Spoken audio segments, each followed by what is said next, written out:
Welcome back to the channel.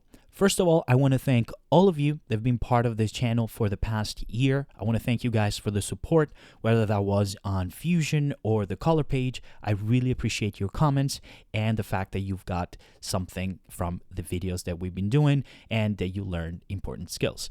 Now, with that said, today we're back with a new series of tutorials that we're going to start, and we are going to recreate looks from popular movies, okay? Whether that is a new movie, a movie in the past, it doesn't matter. The most important thing is that we're going to recreate those looks here inside of Resolve in the color page. Now, two things that I want to point out. Thing number one is the following. Why are we creating those looks? It's not for us just to copy and paste a look into our work, okay? It's not a good idea to do that. Just take a movie and then, oh, I want that look from, say, Blade Runner or something. It's not a good thing because that lacks originality. The main thing here is for us to develop these observational skills, okay? Look at how other people, other filmmakers did it, then kind of figure out what stands out about this frame or this film that really makes it so good, okay? And then take that and integrate it into your work, okay, rather than just copying it and pasting it, okay? So these are the most important thing. Observation, okay? Look at analyzing the frame and then figuring out what really works and what doesn't, okay? So that is the purpose of this series of tutorials. Thing number two that I wanted to talk about. Now, because I've heard this on other channels on YouTube and people talking about this where it's like, oh, and this is how you create this look and it's just like the movie. Now, no, it's not. No, it's not. Why? Not because you're a bad colorist or not because it's impossible, okay, to create a look that looks like a movie, but simply because there is many different elements that go into a feature film other than just color grading. As I like to say, you can't fix bad cinematography with color grading. It's just impossible, okay? Why? Because a lot goes into a film from pre-production up to post-production, okay? There's many different elements, things such as cinematography and the way a scene was lit, okay? Was lit with intention and what are you trying to tell? But also things such as production design, okay? So set dressing and props and costume design, all right? So that's a lot of artistry that goes into a specific frame. It's not just as simple as taking it and now transforming it in post-production, okay?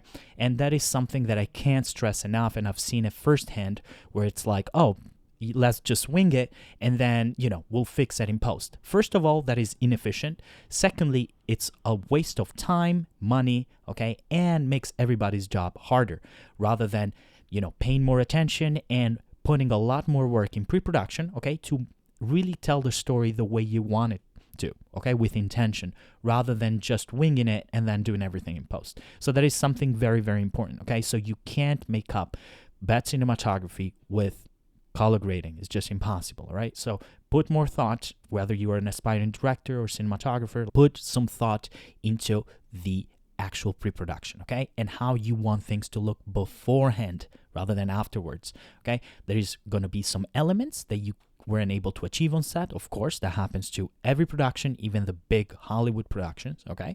So for that, we're here in post to fix things, okay, with color grading.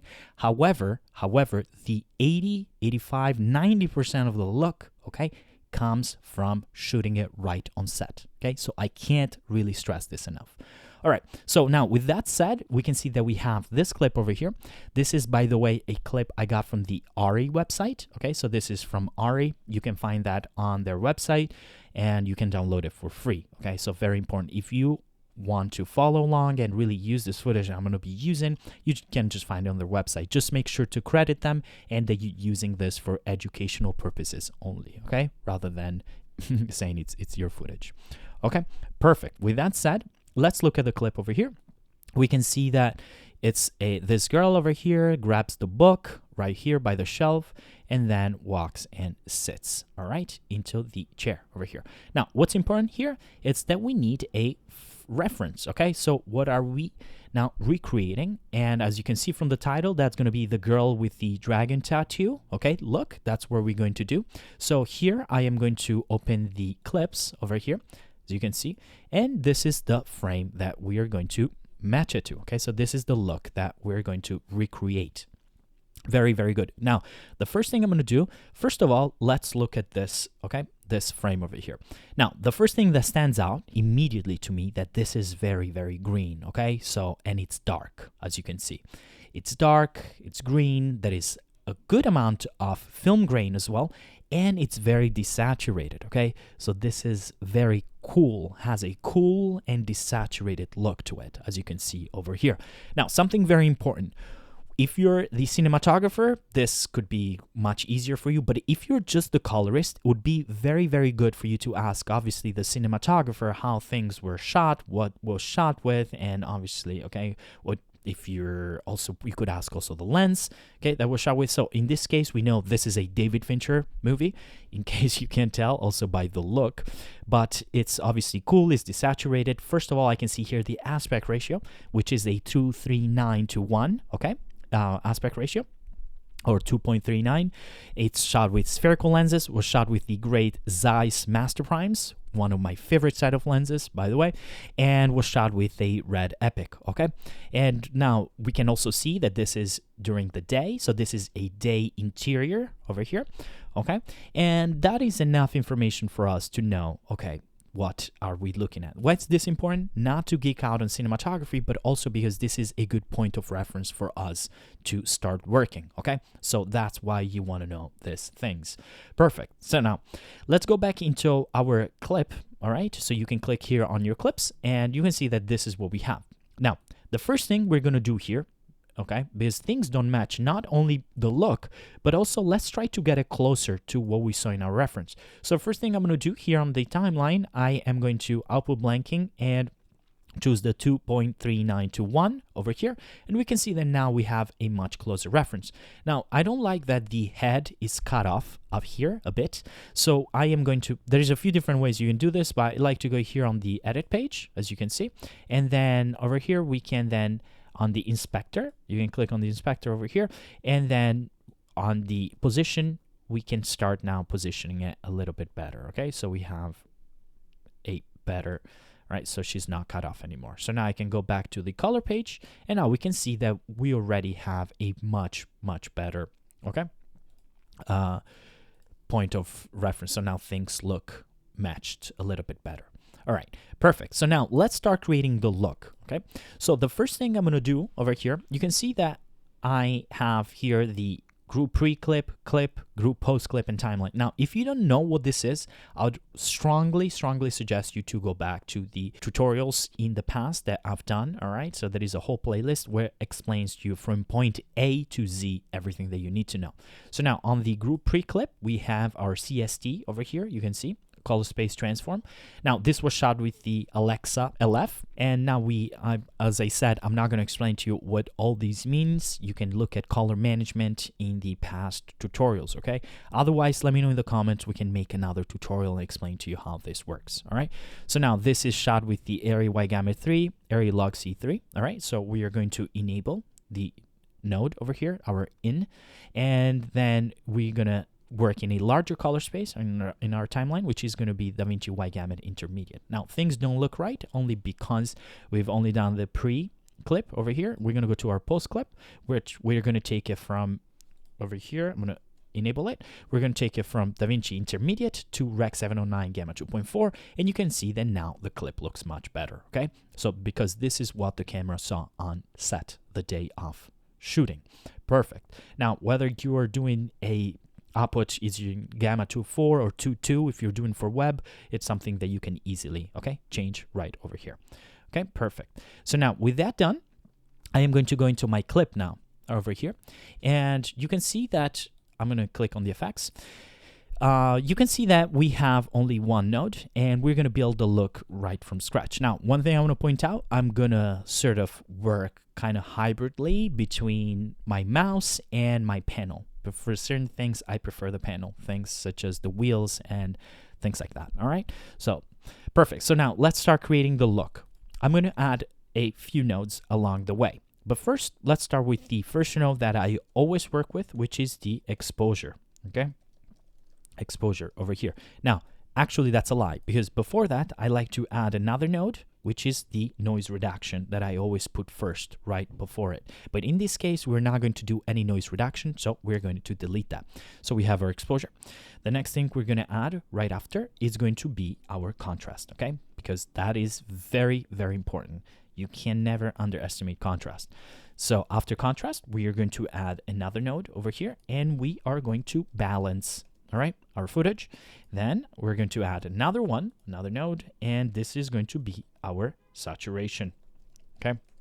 Perfect. So with these 4 nodes, you should be already in a very, very good place, all right? This is very important. Whether you're doing look recreation from this movie or anything, this is 80% of the work, okay? And then the rest is really, enhancing and working on your look, etc., all the other stuff. Perfect. So now we are going to add another node over here, and this is going to be our color temperature, color temp. And now we're going to start adding parallel nodes by pressing Option P, and I am going to add, okay, a few of them.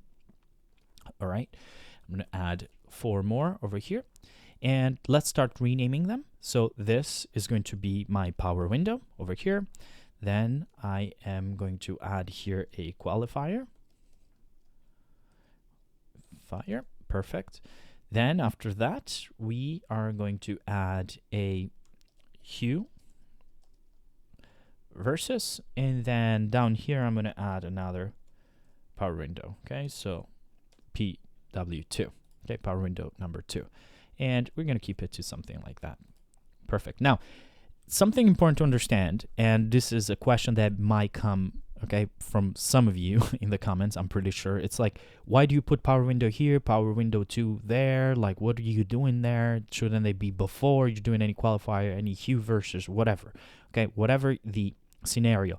The most important thing here, and this is something that we've covered in a previous tutorial, is that when we're using parallels, okay, parallel nodes, all of this is split evenly, okay? So these are getting their input from the saturation. This is the last node before them. So all of these are subdivided equally. So whether I put the power window 2 right under it or here, it doesn't really matter, okay? So that's something I wanted to really point out over there. And then we're going to add 2 more nodes over here, okay? I am going to add a film grain over here.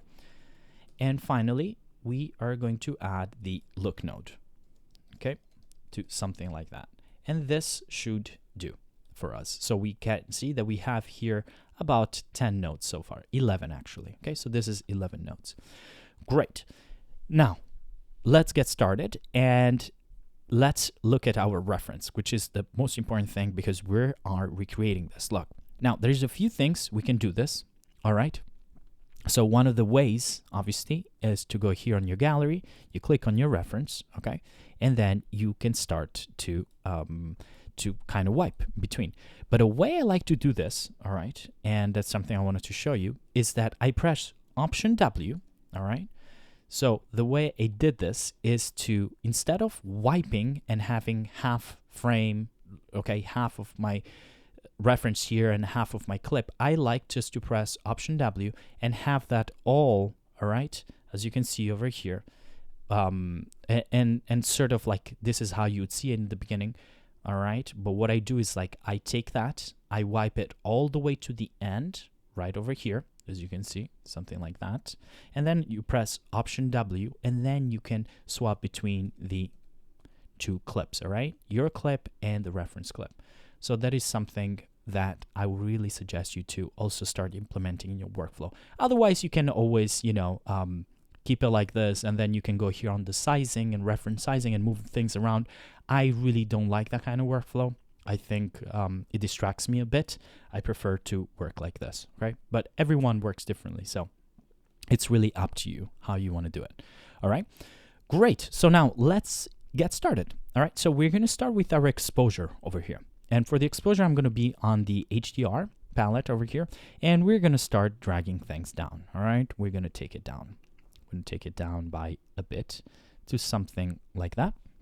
And we can see that this is making already a huge impact, all right? This is the before, this is the after, and this is our reference. As you can see, we are now starting to get closer, all right? Now, one thing that you could look at in the scopes, now I'm on the vector scope, So this is more for balancing, really, and creating the look for me.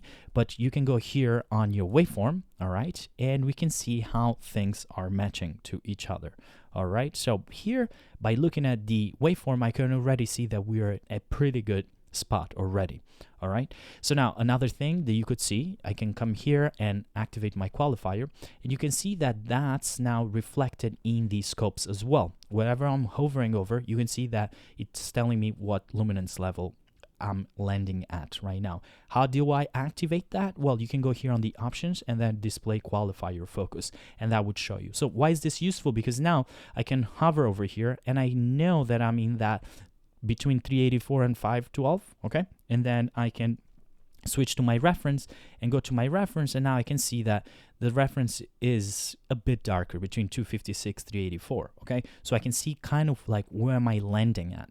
So now this is great because this is the first node and we're gonna add more contrast later. So this is a good starting point for us. The next thing here, we are going to go into our contrast. For that, I like to use the primaries here, and we are going to take the contrast up a bit to something like that, okay, somewhere around there. And you can see this is the before, this is the after. This is not a massive difference, but it's enough for me to add a tiny bit of contrast to my image, okay? And you can see now already with these two nodes, we are starting to dial that down and really getting it closer to that reference that we're looking for.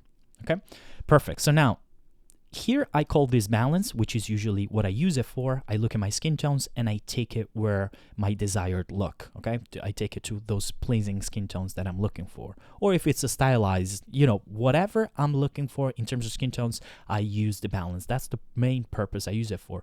Not as some people say to, you know, make things look white or make things look gray. That is not the purpose. Is I always look at skin tones first. That is what I try to do with balance.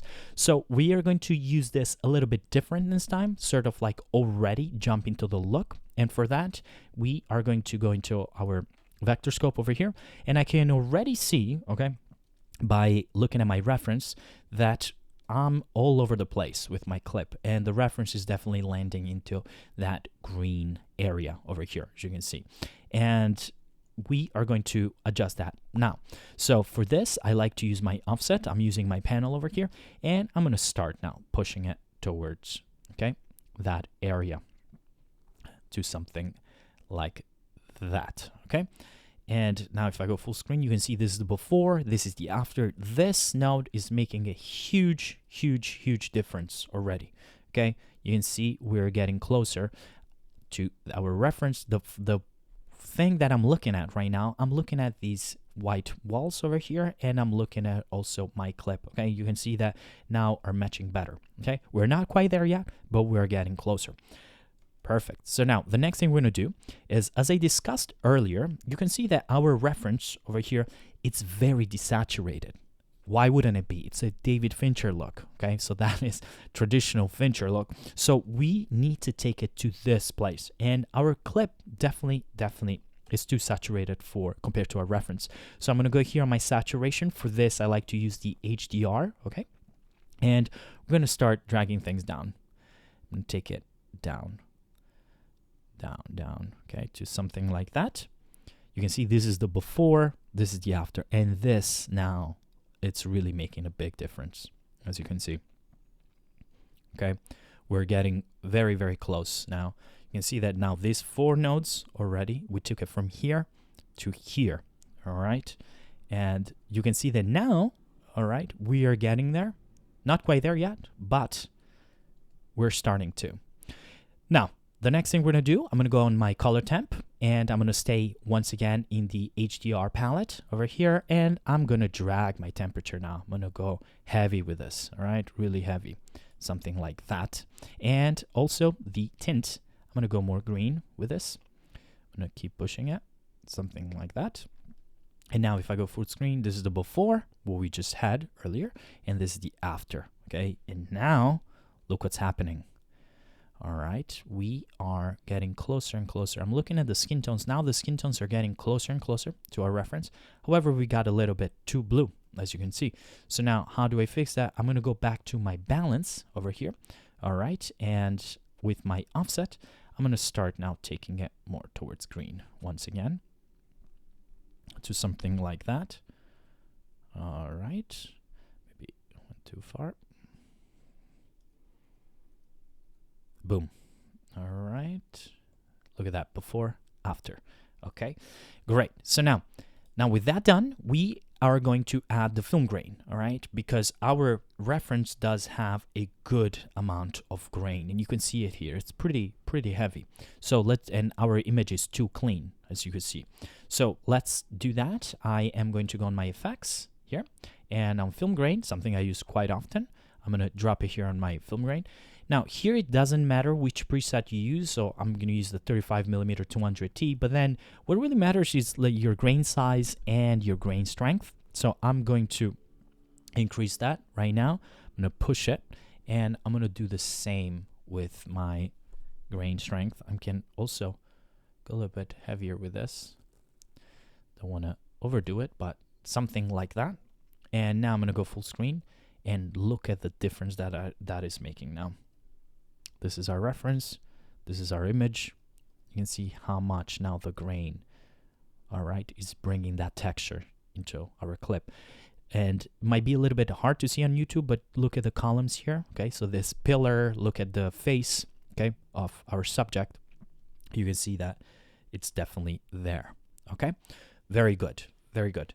Now, the next thing we're going to do, now that we added our film grain, is to work a bit on the skin tones, all right? The skin tones are a little bit too far off. You can see that it's a little bit more cyanish over here, while our reference needs to be cooled down a bit.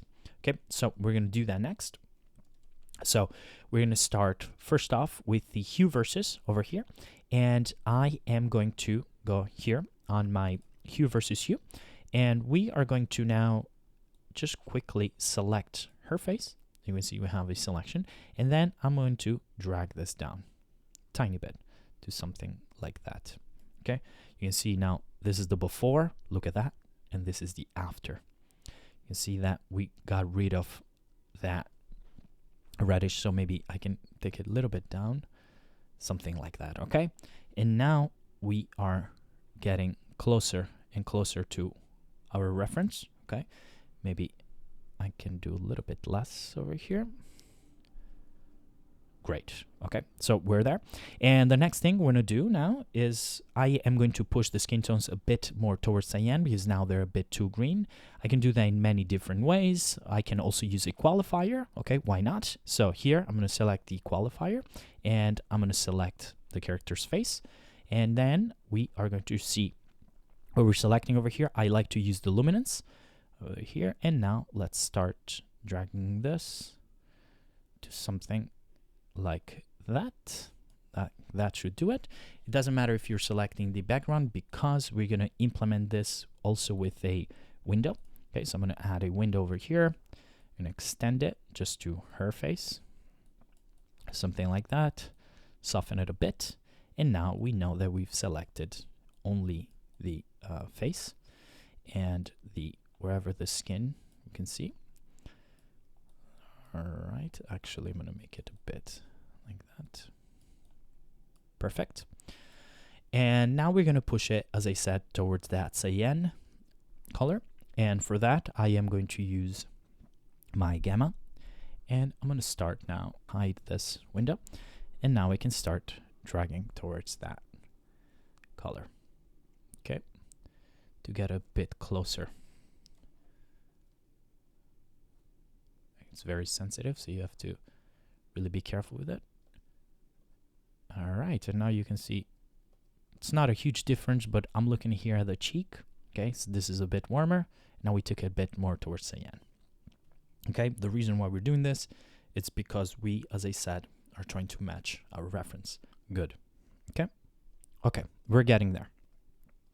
You can see that now things are matching pretty well. Okay, very, very good. Now, the one thing that stands out over here, it's that this is a bit still more contrasty. Okay, And there is a few things that are a bit too bright over here. So this pillar is too bright. So we're going to take that down in just a second. All right, so let's get started. I am going to start with the power window over here. We're going to add a power window. A circular one is fine. Let's show it here, power window. And we are going to change the aspect to 0 over here. Perfect. And then I am going to soften this up and just put over here. And now we are going to take this down a bit to something like that. All right, I can move it around. And now you can see what this is doing. So if I go full frame, this is the before, this is the after. All right, now something you can also do to add a little bit more contrast is technically you could move the window, all right, and sort of, you can see, all right, darken the fill side of our character.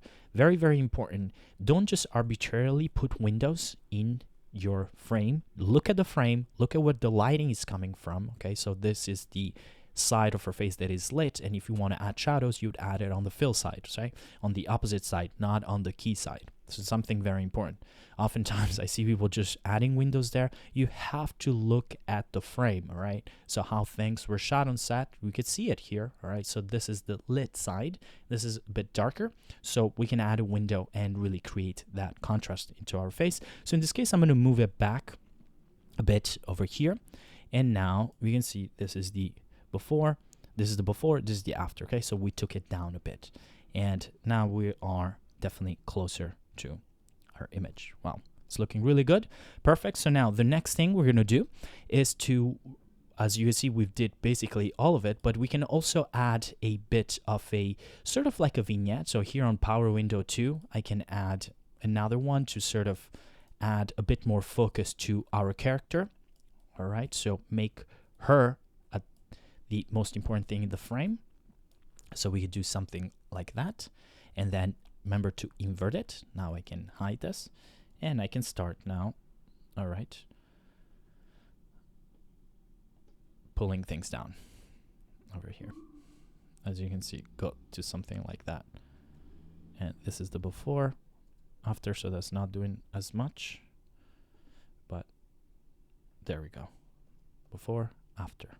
Okay, so now you can see that that looks even better. Well, okay, so we have a really good match. Now let's go with our final touch here, which is going to be our look node over here. And for that, I'm going to use the curves. And first thing I'm going to do over here, first of all, let me go back to my waveform. I am going to raise this, okay, by a bit, and also do the same here. And now I'm going to take the shadows and I'm going to drag it down a bit to something like that. All right, you can see this is the before, this is the after. Okay, you can take it down even a tiny bit more. Before and after. And then I can take also my highlights and take it up a bit. So this, maybe not as much. There we go. So this is the before, this is the after, as you can see. And this is really dialing in the look for us now, as you could see. And now if we compare it to our reference, now we have a very, very close approximation. Okay, so we have a very, very good match. Now, as I said again, there's many elements that go into this I should say, compared to what we're using our clip. So production design here is very, very important. In costume design, you can see that this character has that sort of like punk look. So things such as the piercing and the dyed black hair and the black shirt. Okay, so these are all things that help so much create the look on the frame. Whether our clip obviously doesn't have that. It's a totally different clip, obviously. But these are also elements that you should consider. And this is why I always tell the people I'm training that look at the frame of a movie. Don't look at just the color, and look what they did with it and implement that into your own script, or whether you're shooting or the day of the scene that you're going to be shooting the scene. Okay, so these are things that matter so much. Okay, so talk to your production designer and really add those elements that really build that look on the screen, because it's not just enough to color grade it. Now with color grading we can get close enough, okay, to that world, but there is also production design and props and set dressing and, other elements that really matter. So I think we can park it here for now. Now, one thing that I could probably do over here is to maybe add a little bit more red to her skin tone to match it to this. But I think if you look at them having a conversation, that would be a pretty good approximation, okay? And look for the girl with the dragon tattoo. And once again, I can also maybe push this a tiny bit more to something like that. And that, I think we can park it here at this point. I think this is pretty good. All right, guys, so this is the tutorial for creating the look from the girl with the dragon tattoo. You can see this is really good. You can do these things very quickly once you get used to it. So let me show you once again from the beginning where we started and where we took it to. So this is where we started with. So this is in Rec 709. Remember, we did some color management. We added our in CSD and our out. Then into our clips, we started with the over here, we started with the exposure, okay? So this is the starting point. We took things down, all right? And then we added a bit of contrast, just a tiny bit. Then we did a lot with this node over here. We balanced it in the sense that we took it in that world, all right, towards that green, as I can show you over here as well. And then we desaturated the clip because that was what the reference looks like. So you can see that these two itself are doing so much. This is taking it to our green hue, and then we also desaturating the image. Then we did add our film grain, you can see over here, and this is also adding that texture that we need. Then we added our color temperature, okay? We took it more towards that cyanish bluish, okay, tone. Finally, we added here a power window to take the pillar down a bit because this was way too bright for what we were looking in the reference. Then we added a qualifier. Okay, we qualified the face, made it a little bit more cyany, and then with the hue versus sat, we also further implemented that, and then we added a second power window to sort of add a vignette around our frame. You can see that now we have more focus into our subject, and finally this look node also is doing a lot, which it can add, okay, that extra contrast and make it very dramatic, and then we ended up with something like this. All right, so now remember that things, as I said, as production design also play a lot of effect into this. Okay, this has a black shirt, our character has a green shirt. All right, so now these are things that we can also do in post. We can technically darken that, but I don't think it's the same. I think subconsciously the viewer can tell that the editor put their hands into it, if you know what I mean. If we did, sort of try to match it to this. It's much more important to create this on set, to talk to your production designer, costume designer, and really dress the character a certain way with intention, rather than me going back now and lowering that, I think subconsciously the viewer can tell. But anyway, so I think this is a pretty good match, and let me know in the comments what you guys think. So the most important thing you should take away from this is the process, okay? The process is the following. Think about the frame that you want to match it to. So in this case being our girl with the dragon tattoo frame, think about what you see over here, okay? It's desaturated, it's cool, okay? It has a lot of film grain, it's dark, all right? So these are the elements you should think about, and then try to recreate them into your frame. And when you're also planning your node tree, you don't necessarily have to do it the way I did, because there's many different ways you could do the same things in Resolve, but it's like, think of the elements that your frame or your clip needs, all right? And once you thought about that, it's very easy then to introduce whatever node you need, okay? So a node is just like a new element that every time you need to add, all right? So I hope this helped. Please, guys, if you like this video, make sure to like, subscribe, comment, and share the video, and I will see you on the next video on next week.